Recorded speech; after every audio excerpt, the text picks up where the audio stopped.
खास खबर उत्तर प्रदेश के जनपद अयोध्या से है, जहां शनिवार को जिले के मिल्कीपुर क्षेत्र में रामनगरी की सिद्धपीठ अशरफी भवन के नवनिर्मित श्री राम मंदिर के नूतन विग्रह में राम दरबार की प्राण प्रतिष्ठा एवं ब्रह्मलीन जगदाचार्य स्वामी मधुसूदनाचार्य जी महाराज तथा ब्रह्मलीन जगतगुरु रामानुजाचार्य स्वामी माधवाचार्य जी महाराज की प्रतिमा का अनावरण करने पहुंचे मुख्यमंत्री योगी आदित्यनाथ ने वहां आयोजित जनसभा में बांग्लादेश के हालात पर चुप्पी साधने वाले विपक्षी दलों के नेताओं को निशाने पर रखा। मुख्यमंत्री ने कहा कि बांग्लादेश के हालात पर जिन लोगों के होंठ आज सिल गए हैं, उन्हें वोट बैंक खिसकने का डर है। इसी वजह से इस मुद्दे पर ऐसे सभी लोग चुप्पी साधे हुए।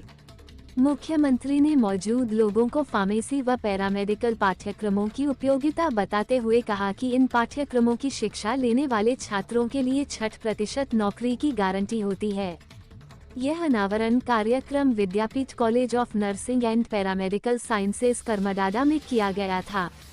कार्यक्रम स्थल पर पहुंचने पर मुख्यमंत्री का स्वागत प्रभारी मंत्री कृषि मंत्री सूर्य प्रताप शाही सहित जिले के वरिष्ठ अधिकारियों द्वारा किया गया। मुख्यमंत्री ने कार्यक्रम स्थल पर पहुंचकर राम दरबार व स्वामी माधवाचार्य जी महाराज व स्वामी मधुसूदनाचार्य जी महाराज की प्रतिमा का अनावरण किया तथा परिसर में आयोजित जनसभा में सम्मिलित हुए। आइए आपको सुनाते हैं कि जनसभा को संबोधित करते हुए मुख्यमंत्री योगी आदित्यनाथ ने और क्या कहा। देखिए पूरी report. UP crime head Amitabh स्थापना का कार्यक्रम संपन्न हुआ है। प्रभु श्री रामलला, मां जानकी और राम दरबार के श्री चरणों में कोटि कोटि नमन करते हुए, इन पूज्य संतों के भी श्री चरणों में नमन करते हुए, मैं इन पूज्य संतों की साधना को मूर्त रूप देने के लिए, जिन्होंने आज न केवल जगतगुरु के रूप में धर्म जागरण के एक बृहद कार्यक्रम को अपने हाथों में लिया है, बल्कि धर्म जागरण के साथ ही अत्याधुनिक शिक्षा हमारे वर्तमान पीढ़ी को प्राप्त करता हूं। उन्हें हृदय से कोटि कोटि धन्यवाद देते हुए साधुवाद देता हूं। बहनों और भाइयों, जब संतों की साधना मूर्त रूप लेती है तो ऐसे संस्थान हम सबको देखने को मिलते हैं। याद करिए, आज से बहनों और भाइयों, इन पूज्य संतों ने अपना पूरा जीवन लोक कल्याण के लिए समर्पित किया था, धर्म जागरण के लिए, धर्म के अनुरूप अपने कृतित्व के माध्यम से अपने कर्तव्यों का पालन करते हुए देश और समाज को उसके अनुरूप चलने की एक नई प्रेरणा दी। पूज्य स्वामी मधुसूदनाचार्य जी महाराज रहे हो, एक लंबे समय तक उन्हें इस धराधाम पर अपने आशीर्वाद से अयोध्या धाम के साथ साथ पूरे देश के अलग अलग क्षेत्रों को अभिसिंचित करने का अवसर प्राप्त हुआ। लेकिन वहीं साथ ही साथ जगतगुरु रामानुजाचार्य, भले ही भौतिक दृष्टि से उनका कार्यकाल अल्प रहा हो, लेकिन अपने उस अल्प अवधि में भी उन्होंने अपनी साधना और अपने चमत्कार से लोगों के जीवन में परिवर्तन लाने का कार्य किया। और जो मैंने आपको बताया कि आज अशरफी भवन के लोक कल्याणकारी कार्यक्रम हो या फिर अयोध्या विद्यापीठ के माध्यम से कोरोना जैसी महामारी अयोध्या के वैभव के साथ साथ यहाँ की धार्मिक परंपरा, रीति रिवाजों का विभूत होकर के जाए और उसको अंगीकार करते हुए पूरी देश और पूरी दुनिया अयोध्या की तरफ फिर आकर्षित होकर के आए। उसके लिए हमें प्रयास करना होगा। इसके लिए उस प्रकार की संस्थाएं, उस प्रकार के कार्यक्रम, उस प्रकार के अभियान लगातार हमें चलाते रहने पड़ेंगे। लगातार कार्यक्रम को आगे बढ़ाने पड़ते रहेंगे। हमें सम और विषम परिस्थिति में कोई हमारे मूल्यों के से डिगा न सकता हो, कोई हमें हमारी भावनाओं के साथ खिलवाड़ न कर सकता हो, यह हम अवश्य प्रयास करें।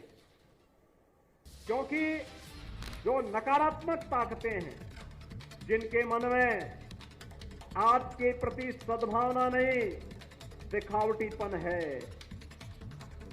जो राम के अस्तित्व को नहीं मानते, जो कृष्ण के अस्तित्व को नहीं मानते, जिन लोगों के मन में भारतीयता के प्रति कोई सम्मान का भाव नहीं, जिन लोगों के मन में ये कोई भाव नहीं कि दुनिया के किसी कोने में कोई हिंदू प्रताड़ित हो रहा है तो उसके प्रति आवाज उठा सके, क्योंकि उसमें भी उन्हें लगता है कि अगर हम आवाज उठाएंगे तो कहीं यहां उनका वोट बैंक न खिसक जाए। वोट बैंक भी जिनको दुनिया के अंदर होने वाले किसी अत्याचार में वोट बैंक दिखाई देता हो, वो आपके हितैषी कैसे हो सकते हैं? याद रखना, जो बांग्लादेश में हो रहा है, जो चर्चाएं हो रही थी अभी, वहां 90% जो हिंदू बचा है वह दलित समुदाय से है। और मैं इसीलिए कहना चाहूंगा कि जो सबके मुंह सिले हुए हैं, इसलिए सिले हुए हैं क्योंकि इनके मालूम है कि बांग्लादेश को हिंदू उनका वोटर नहीं होगा।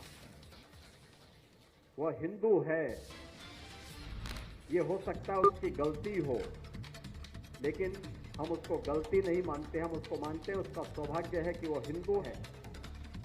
हमारे लिए वह हिंदू है, एक मानव है, एक मानव के नाते उसकी मानवता की रक्षा करना, उसके जीवन को संरक्षण देने के लिए एक आवाज उठाना, ये हमारा दायित्व है और हम अपने इस दायित्व को निर्वहन जीवन भर करेंगे। ये किसी भी पक्ष और विपक्ष का मुद्दा नहीं, बल्कि मानवता को बचाने का मुद्दा है। राक्षसी वृत्तियां जब भी धराधाम पर प्रबल होंगी, उनका मुकाबला करने के लिए हमें तैयार होना पड़ेगा। भगवान राम तो अयोध्या के राजकुमार थे। अयोध्या के राजकुमार रहते हुए वे चाहते अयोध्या में राज करते, लेकिन नहीं, एक बार पिता के मुंह से निकल गया, भले ही पिता ने अपने शब्द वापस ले लिए, लेकिन राजा दशरथ उनके पूज्य पिता हैं, पिता के मुंह से जो शब्द निकले हैं उसका पालन होगा, और पालन इसलिए होगा, इसी बहाने राक्षसों का अंत हो जाएगा, और उसी का पालन करने के लिए वे निकल पड़े। और इसीलिए आज मैं आपसे कहने के लिए आया हूं, हम अपने हित और अहित को पहचानें, हम उसको पहचानने का काम करें और देखें कहां और कैसे भला होना है, कैसे विकास होना है, कहां से सुरक्षा मिलनी है, कौन लोग आपके हितैषी हैं, कौन विरोधी हैं, उसके बारे में, और भविष्य को उज्जवल बनाने की दिशा में क्या प्रयास होने चाहिए। अगर हम लोग समय रहते इसके बारे में विचार पाए, यह हम अवश्य ध्यान में रखेंगे। आज के इस अवसर पर जब यहां पर आए हैं, देखिए कल काकोरी ट्रेन एक्शन की शताब्दी महोत्सव के कार्यक्रम प्रारंभ हुए हैं। 9 अगस्त 1925 को क्रांतिकारियों ने भारत माता की आजादी के लिए अंग्रेजों के द्वारा, ब्रिटिश हुकूमत के द्वारा जो खजाना भारत से ब्रिटेन पहुंचाने के लिए ले जाया जा रहा था, उस खजाने को उन्होंने काकोरी में रोक करके उसे अपने कब्जे में ले लिया था। और इसके बाद खजाना तो था मात्र 4,679 रुपया का, लेकिन ब्रिटिश हुकूमत उससे इतनी भयभीत हो गई थी कि उन क्रांतिकारियों को